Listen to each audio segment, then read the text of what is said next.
On va maintenant s'intéresser aux listes chaînées. Donc dans le cours, il y a deux types de listes chaînées qui existent, donc les listes chaînées simples et les listes doublement chaînées.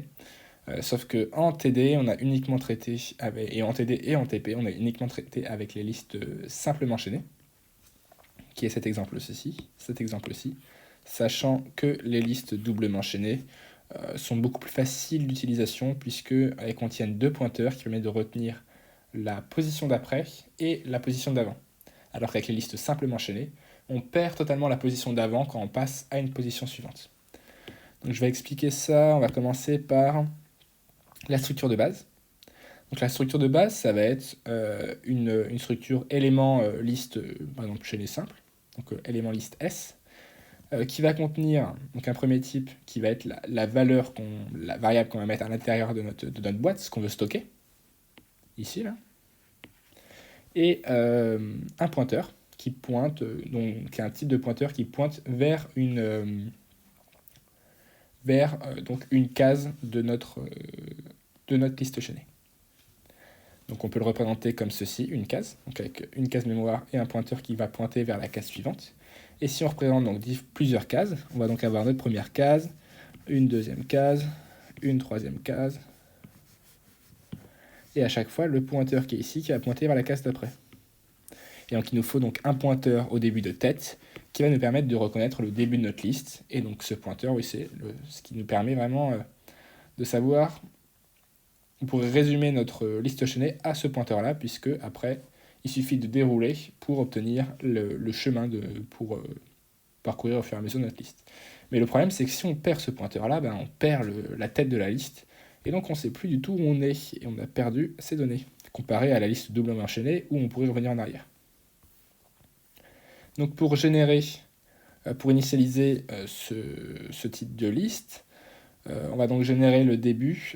Souvent, soit on peut le générer par un pointeur qui va pointer vers nul, ou soit on génère comme un pointeur et on crée donc un pointeur qui va pointer vers ce type de structure. Donc élément list, new élément list S.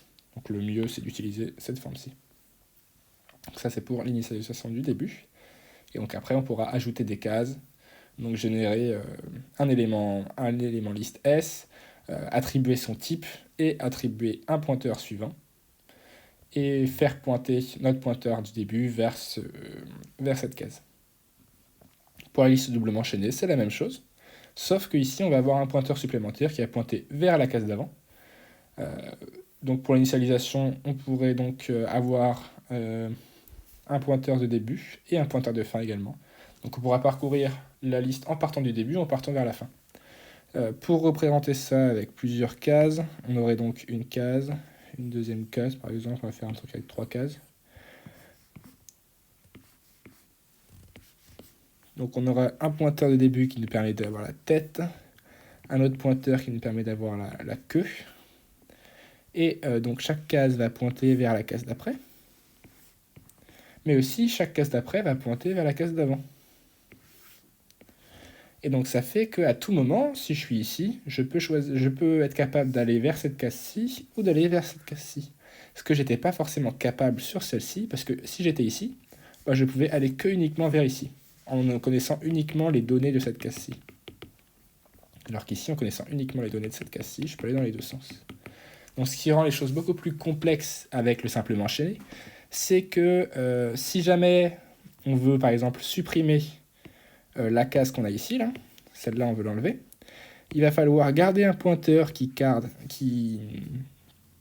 va appeler P1 qui pointe vers la case d'avant et venir récolter les données de cette case-ci pour avoir le pointeur qui pointe vers la case d'après. Pour pouvoir supprimer cette case-ci, faire que le pointeur ici qui pointait vers cette case-ci va maintenant pointer vers celle-ci. Donc, ce qui rend les choses un peu plus complexes.